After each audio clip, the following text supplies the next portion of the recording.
等佢去到未正式打過，但係帶佢去國際賽咧，就有個印度嘅選手要落去打。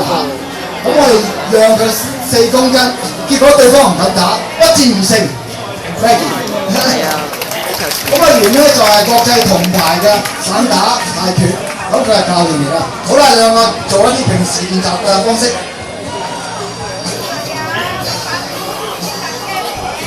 咁我哋平時咧就好鬆㗎，遮住咗。然後腳往基本上係大家係練習個反應佢。唔好意思 ，sorry。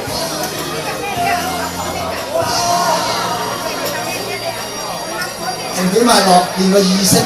力咧就喺練沙包同埋練靶嘅時候埋嘅啫，咁平時都係睇上嚟好鬆，係用練個人個戰鬥嗰個意識，間合離合開嘅時候係點樣打法，咁啊而家吃雞啦，咁通常佢哋都係未做食㗎，比較下咩其實重少少可以。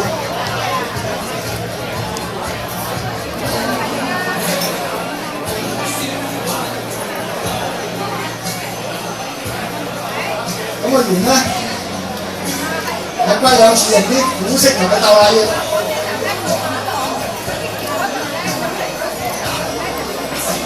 咁啊 Maggie 嗰啲腳踢得唔錯啊，好高好鬆㗎。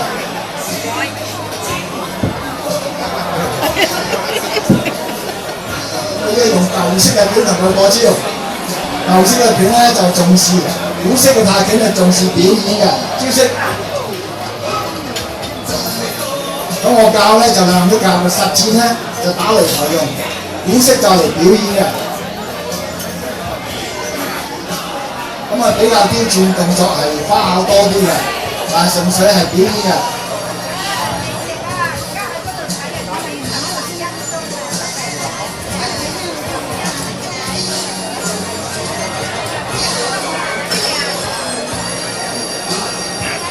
快！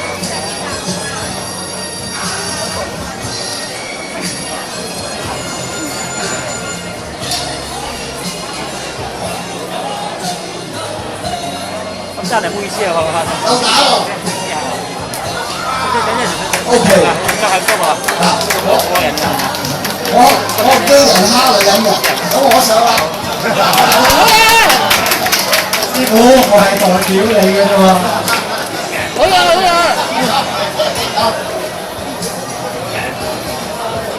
師傅唔中意話蝦女仔。師傅出馬。呢個徒弟好慘啊！俾你踢到瞓晒喺度，而家又要再戰嘅師傅啊！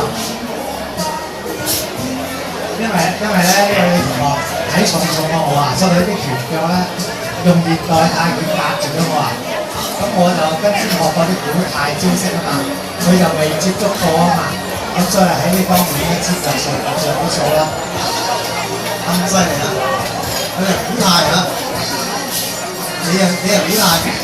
你個女嘅師妹就係現代泰，初初同佢接觸就係規章，因為佢講嘅重啲啊嘛，佢重講少少，唔係抄亂嘅。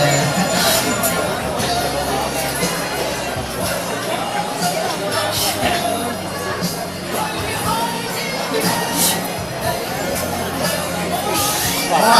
呢個大師傅真犀利，呢一招真係犀利。瞓晒喺度。